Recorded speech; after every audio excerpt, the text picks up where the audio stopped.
함께 선교적 삶을 살아가는 주님의 가족 여러분, 이 여름 말씀 속에서 새로운 힘을 얻는 시간 되십시오. 네, 6월 9일 매일 말씀 묵상입니다. 우리 이 시간 함께 보실 하나님의 말씀은 민수기 35장 9절부터 12절까지의 말씀입니다. 민수기 35장 9절부터 12절까지의 말씀입니다. 네, 제가 읽겠습니다. 여호와께서 또 모세에게 말씀하여 이르시되 이스라엘 자손에게 말하여 그들에게 이르라. 너희가 요단강을 건너 가나안 땅에 들어가거든 너희를 위하여 성읍을 도피성으로 정하여 부지 중에 살인한 자가 그리로 피하게 하라. 이는 너희가 복수할 자에게서 도피하는 성을 삼아 살인자가 회중 앞에 서서 판결을 죽기까지 받지 않게 하기 위함이니라. 아멘. 아마 우리가 아는 다양한 하나님의 속성이 있을 것입니다. 하나님은 거룩하신 하나님이시고 또 선하신 하나님이십니다. 또 하나님은 공의로운 하나님이시면서 동시에 사랑과 또 자비와 은혜를 베푸시는 분이시죠. 그래서 성경 곳곳을 보면은 사람의 죄 앞에서 하나님의 공의와 사랑이 함께 드러나는 것을 보게 됩니다. 사람이 처음 범죄했을 때도 그랬고 노아의 홍수 때에도 그러했습니다. 죄에 대한 이 심판과 함께 사랑과 자비를 베푸시는 분이 바로 우리 하나님이십니다. 그리고 오늘 함께 보는 이 본문에도 하나님의 그 공의와 사랑이 함께 드러나고 있습니다. 오늘 함께 본 이 민수기 35장의 말씀은 도피성에 대한 내용을 다루고 있는데요. 오늘 함께 말씀을 통해서 이 도피성에 담긴 영적인 의미를 생각해보고 또 그 속에 나타나는 그 사랑의 하나님을 우리가 함께 바라볼 수 있기를 소망합니다. 오늘 본문에 이 도피성이라는 성이 나오죠. 이 도피성은 영어로 보면은 Cities of Refuge라고 번역이 되어 있습니다. 즉 피하는 곳, 대피하는 곳이죠. 갈 곳 없는 사람들이 피할 곳이 바로 이 도피성입니다. 가나안에 들어가서 11지파에게 그들이 살아갈 땅을 하나님께서는 주셨습니다. 하지만 죄를 지었을 때, 사람을 죽였을 때, 문제가 생겼을 때 그들은 자신들의 땅에서 더 이상 살아갈 수가 없죠. 그래서 그들이 피할 수 있는 곳을 하나님께서 주신 것입니다. 레위 지파에는 총 48개의 성읍이 있었는데요. 그리고 그 중에 6개의 성읍을 별도로 구별하여서 도피성으로 정했습니다. 구약의 율법에는 고의로 누군가를 살인하게 되면은 그 사람도 즉각 사형에 처해야 한다라고 기록이 되어 있습니다. 또한 그 범죄자는 살해당한 사람의 친족에게 보복을 당할 수 있었습니다. 따라서 또 다른 누군가의 그 억울한 죽음을 막기 위해서 하나님께서는 이 도피성이라는 제도를 만드신 것입니다. 물론 누군가를 고의로 살인했다면은 벌을 받아야 마땅합니다. 하지만 고의로 죽였든지 또는 실수로 사고로 죽였는지는 대제사장의 판결이 필요했습니다.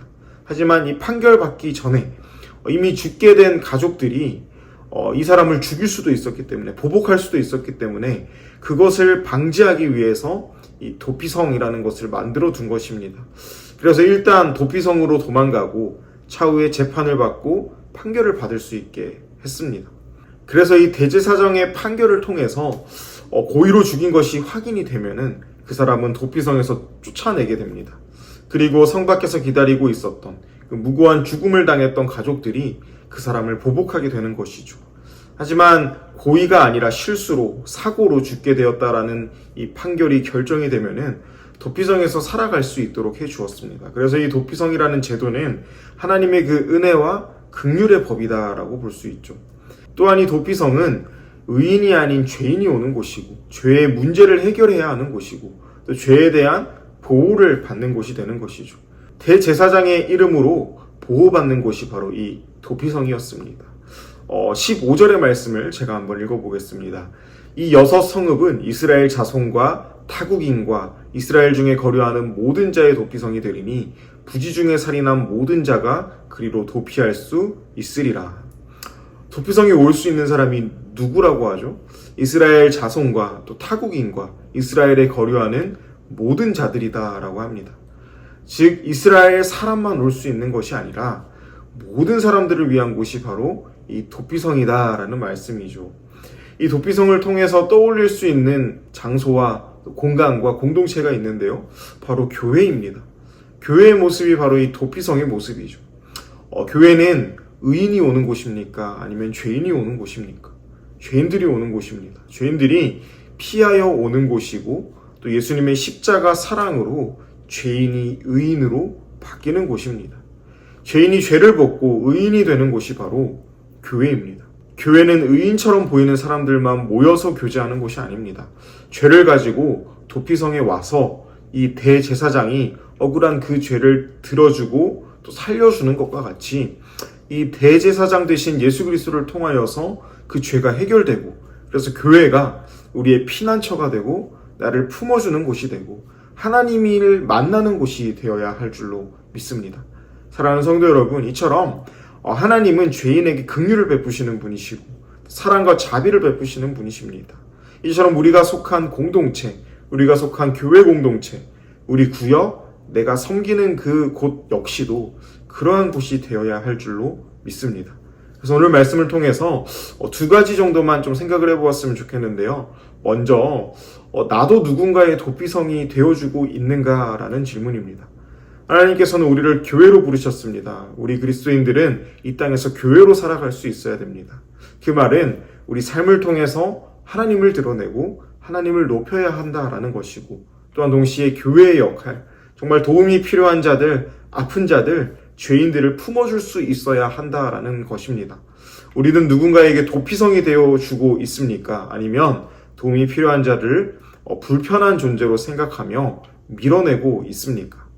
하나님께서 이스라엘 백성들에게 주셨던 이 사랑과 또 자비의 제도, 이 도피성을 우리가 기억하면서 내 곁에 도피성이 필요한 자들에게 위로가 되어주고 사랑을 베풀어 줄 수 있는 그러한 저와 여러분들 될 수 있기를 소망합니다. 우리 또 한 가지 더 생각해 보기 원하는 질문은 내가 피난처 삼고 있는 것은 무엇인가 라는 질문입니다. 우리도 이 땅을 살아가다 보면은 어려운 일을 당하고 억울한 일 당할 때가 있습니다. 또한 우리는 죄인이기 때문에 하나님 앞에서 죄 지을 때도 있습니다. 그럴 때에 어디로 피하십니까? 하나님께 나아가기가 부끄러워서 홀로 동굴 속에 들어가 계시지는 않습니까? 우리가 해야 할 것은 우리를 이해하시고 또 용서하여 주실 그 사랑과 자비의 하나님께 우리 마음의 짐을 가지고 나아가는 것인 줄로 믿습니다. 그렇게 할 때 우리를 맞아주시고 우리를 위로하여 주실 그 하나님을 경험하게 될 줄로 믿습니다. 사랑하는 성도 여러분, 하나님은 공의로우신 분이시지만 동시에 자비와 사랑이 풍성하신 분이십니다. 그래서 죄인을 정죄만 하시지 않고 피할 길도 함께 열어주십니다. 오늘 함께 본 이 도피성은 그런 하나님의 마음이 담긴 공간이었습니다. 오늘날 우리에게는 예수 그리스도께서 바로 그 도피성이 되어 주셨습니다. 그리고 그리스도의 몸된 교회도 이 땅에 도피성이 되어야 합니다. 정말 오늘 말씀을 기억하셔서 우리도 누군가에게 피난처가 되어줄 수 있는 그런 따뜻한 사람들이 되기를, 그리고 나 자신도 힘들고 지치는 순간마다 오직 하나님을 피난처로 삼는 그런 믿음의 사람들이 될 수 있기를 소망합니다. 하나님께서 우리의 인생 가운데 도피성을 허락하셨듯이 우리도 이 세상 속에서 그분의 사랑을 나누며 살아가는 참된 교회가 될 수 있기를 주님의 이름으로 축복합니다. 아멘. 기도하겠습니다. 하나님 아버지 감사합니다. 오늘 말씀을 통하여서 이 도피성 가운데 담겨있는 하나님의 긍휼과 하나님의 자비하심과 또 하나님의 그 사랑을 바라봅니다. 하나님, 우리에게 은혜 주셔서 정말 우리도 이 땅 가운데에서 도피성과 같은 자들이 되어서 어려움 가운데 있는 자들, 슬픔 가운데 있는 자들, 또 걱정 가운데 있는 자들을 정말 품어줄 수 있는 그러한 믿음의 사람들, 그러한 교회들이 될 수 있도록 주님 함께하여 주시옵소서. 이 모든 말씀 예수님 이름으로 기도합니다. 아멘. 이 시간에는 주간 중보기도 제목으로 함께 기도하기 원합니다. 새로운 한 주를 허락하신 하나님께 감사와 영광을 올려드립시다. 가족과 교회와 생업과 학업과 건강, 그리고 여러 가지 삶의 기회들에 감사합니다. 또한 한 주간 하나님 앞에서 선교적인 삶을 살아갈 수 있도록 함께 기도합시다. 모든 삶의 영역 속에서 말과 행위를 통하여 그리스도가 드러날 수 있게 하여 주시옵소서.